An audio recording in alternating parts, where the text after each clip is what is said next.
Hello and welcome to episode 15 of my podcast, Wave Work Stress Goodbye. Now, in today's episode, this is episode 15, we're talking about how to deal with angry, stressed customers. Now, whether you're work in a supermarket or work in the corporate world or any industry in particular, you will probably deal with angry, stressed customers. Now, it's amazing. I've always thought it's amazing how people get so angry about certain situations, because you'd get, well, in my experience in work anyway, you'd get a lot of people that you'd expect them to really kick off. And like, oh, crikey, what a mess this is. This customer's really kick off. And they're going to be absolutely, and they come across as absolutely fine and, placid. And then other times, something very minuscule, and then the customers kick off really irritated and angry, and they're thinking, "Wow, that's a little bit of an overreaction there." well, that just already proves the point I'm about to make to you, that we live in a world of thinking. So, if you're dealing with a customer in your workplace and they're being really angry, you will probably feel that anger, and you'll probably innocently point towards your feelings being dictated by their anger towards you. Now, that's not true. We can only experience what we think in this life. Life flows through us, it doesn't flow at us. So, when you know that, you can look at your experience of that angry customer as an illusion, because the thing is, you can create any experience of that anger towards you. Now, that can help you a lot, because if you can even see that all the other person is doing is experiencing their own life experience, that basically they've created something internally within them, and they are playing it out in the outside world. In other words, dictating their anger towards you. And when you know that, you're free, because you know your experience is an illusion and their experience is also an illusion, and you know it has nothing to do with you personally at all, and it has nothing to do with them either. It's just the way life's working for us all, and we don't realise that we're living this virtual reality of life. And that's huge, because if you can really see deeply about this, you can live your experiences with angry customers a lot more gracefully. I'm quite lucky personally in the job I have and the jobs I've had before. I do experience angry customers, but it's very few and far between. I know there is jobs out there like, I don't know, let's just put one out there, complaints manager. Every single thing you touch is going to be, an angry customer, and it's going to be quite a negative experience. But if a complaints manager can really see this truth, they're going to thrive in that job. And if you struggle to see what I'm trying to portray as a complaints manager, just putting a job out there that's, relatively stressful and dealing with, angry people on a moment-to-moment basis. If you don't understand where your experience is coming from, you're going to be at the mercy of it. You're going to think you're going to get burnt out. You're going to feel that you're at the mercy of your experience, and you're probably trapped in that job when, it's not true. It's just an illusion. I'm going to tell you a story now of when I was many years ago now. I'm going to tell you a quick story of an experience I had with an angry lady I'm going to tell you experience now about an angry lady from a job I had many years ago, and I'd say that she rang me on a weekly basis on a Friday. So it really kind of in my world, it really ruined my weekend to come, because when I got to Friday, rather than have the Friday feeling, I had the Friday dread of this woman calling me. And I would say she rang me every Friday without fail for a 10-minute rant at me about this matter for 2 years. She rang me. Basically, she was a personal assistant to her boss, who was having an internet installation at his home, where his home was based in a very rural. Imagine rural England, and he was living on this farm, and he was having an internet installation into this farm. Now, you don't need to be an expert in telecommunications to know that getting an internet connection into that building was going to be very, very difficult. But the sales team sold it to her, and this boss she had, and they, as salespeople tend to do, they sold it to her, but basically gave them a very false expectation of how long it was going to take. They to get the sale. I'll be blunt. They just basically told them what they wanted to hear, so they signed off the paperwork and wanted the order. And to be fair to this lady and this man, they never gave up. They could have easily, cancelled. It took 2 years to do, but they could have easily cancelled the order and walked away. But anyway, this podcast isn't about work matters. It's about how life flows through us and how our experience of life develops to help you within your workplace. Now, I dreaded that woman calling me on a weekly basis, to the point where I was thinking about it at home. Now, had I known about the inside-out understanding of life back then, as I say, this was between 2013 to 2015. I'd say she was ringing me for about 2.5 years, from the first, I'd say the second quarter of 2013, so the summer months of Britain, to the quarter 3 of 2015, so that was the autumn of 2015. So she was ringing me for over 2 years, and I was, constantly in my mind thinking about it and dreading her ringing to give me that 10-minute upset. And to be honest, because we spoke that often, we kind of built a decent relationship with each other. You can't talk to somebody on a weekly basis for 2 years and not develop some sort of rapport with them, despite how angry they are about something not happening to their satisfaction. And I'll wrap up the story that eventually in September of 2015, the installation finally got completed, and she didn't ring me after that. That was it. She didn't need to, because what they wanted was done, and I felt a lot better. Now, back then I felt a lot better because I didn't understand how my mind worked. I put myself down to feeling a lot better I feel a lot better because she's not ringing me anymore. But the fact she was ringing me and the fact she wasn't ringing me had nothing to do with how I played out the mental play within my own mind. It was my own internal creation. It was what I was creating, regardless of.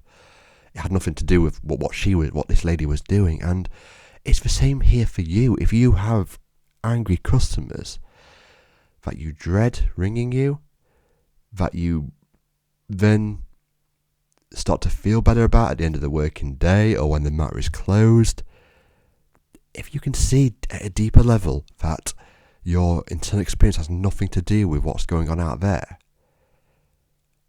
you're going to thrive a hell of a lot more at your job of dealing with those people. You're going to build stronger relationships. You're going to have a better relationship with yourself. Things are going to come to a much more satisfactory conclusion for you and the customers you're dealing with. It's just going to be a lot better. Whereas if you go into it with a mind that's full of depression and full of creative depression and full of a lot of garbage that's going on, and then you're believing that garbage, then you're gonna do the job a lot more. Well, basically, I'll put it this way: there's an easy way and a hard way of dealing with angry customers. The easy way of dealing with angry customers is really understanding how your mind is working and tapping into that intelligence that you have. The hard way is not understanding that deeper intelligence and you being at the mercy of your own experience. And, that's where the snotty emails come back to customers. When an angry customer emails you and you just feel like when you've read the email, don't you, 2 to 3 minutes later sending a really snotty email back, being very blunt, saying how you feel. I had it yesterday, actually. I had a man in my current job that emailed me, and it was quite rude. How I saw it anyway, I thought it was quite rude. And my colleague next to me read the email, and he also thought it was quite rude, and I could feel the adrenaline going through my body. And thankfully, I saw enough of what I'm trying to explain to you guys. I saw it for what it was. I breathed. I understood what was going on deeper than what I thought was going on. And I didn't knee-jerk reaction about it. I took a step back and I wrote a very polite email back. And lo and behold, I think the guy sensed the politeness, thankfully, and he wrote to me 2 more emails back about the matter, and they were pretty polite back from him as well. Because he knew, because I hadn't reacted in such a blunt way back, he knew I was being the real me, and he could tell from my wisdom and my email back to him that I was there to help him, wasn't there to be a burden, and he could sense that, I could tell, and he wrote back a lot more receptively to me than the first email back where he was quite rude. That's the power of this understanding. We can make better decisions and better choices when we understand deeply about what's going on with angry customers and what's going on with ourselves experiencing those angry customers. Now,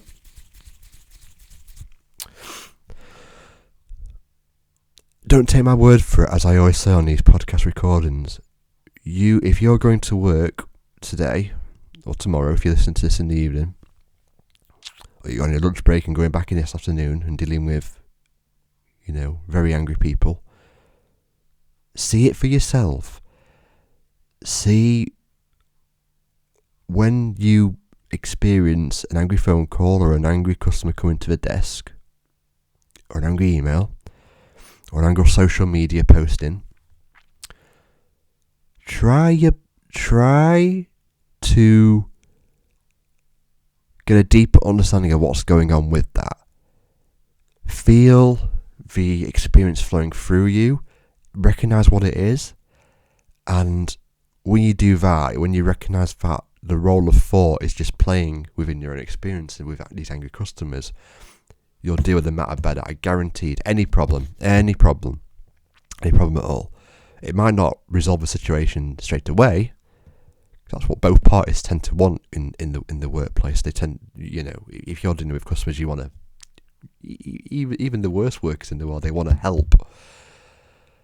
But because they don't understand where the experience is coming from, they tend to get resentful about the situation. And, on the other side of the desk, and the other side of the phone call, on the other side of the social media post, and the other side of the emails, the customers just want a quick resolution as well. Now, the reason that they send these blunt, snotty, and aggressive emails and etc. is because they don't understand where their experience is coming from either. So this is their knee-jerk reaction towards it. I guarantee that when they send these emails and do these phone calls, they probably reflect on it 5, 10, 15 minutes, maybe more later, and think, maybe that wasn't such a great way of doing that. We all do it, don't we? How often do we do something within the workplace? Snap at a colleague that we're working with, snap at the boss. I'll be honest. I've been in a stressful situation at work before, and I've got my fist and banged the table, very loud ones, and it shocked a lot of people and shook a lot of people up. And after I'd done that, I instantly regretted it.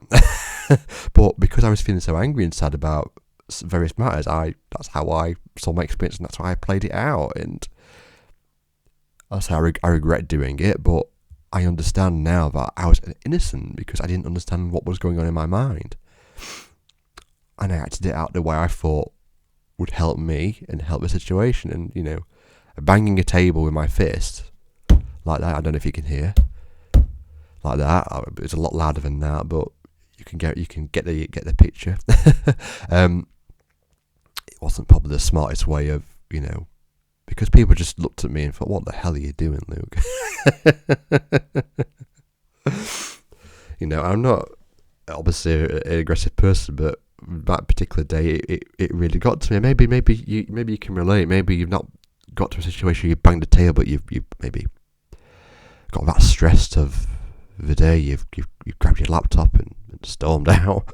You've told your boss you won't be coming tomorrow, and you've gone on your lunch and thought, F this, I'm going, and I'm not coming back. And when you've calmed down your lunch, you've come back.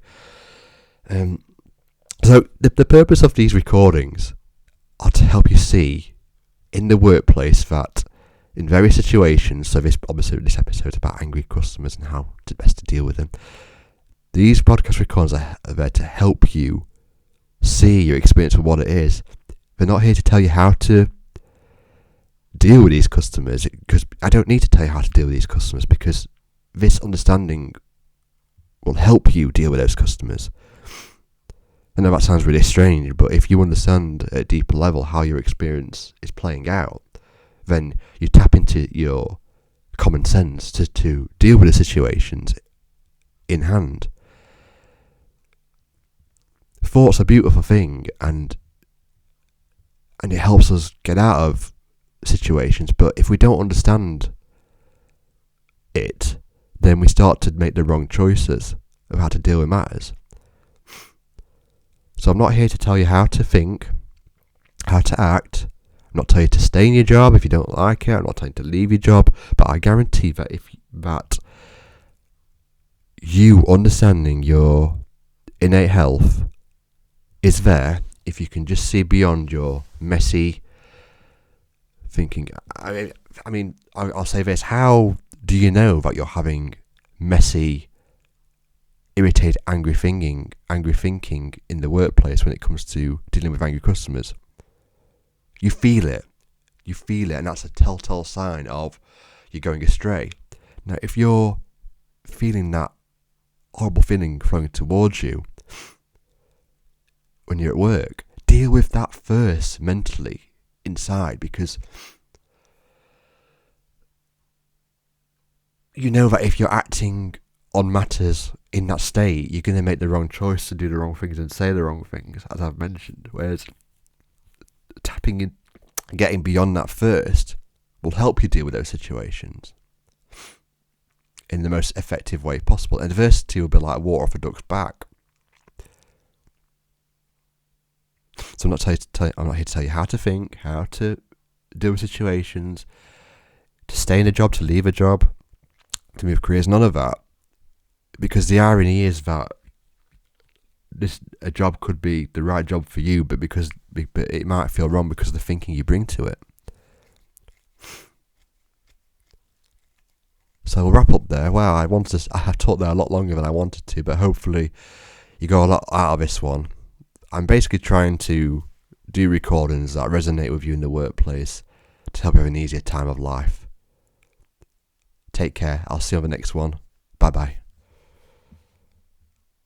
Oh, before I go, actually, hope you didn't stop the recording there and then realised there was a little bit more to listen to. But if you're interested in any more recordings, I've got a lot more in my library on Spotify podcasts and YouTube podcasts, and I'm on Apple as well, depending on what platform you listen to this on. I think I'm on Amazon podcasts as well. So got a lot more recordings to listen to previously, got a lot more to come. So feel free to follow or subscribe, whatever the button is on the platform you're listening on, and there'll be a lot more material to come that will help you within the workplace.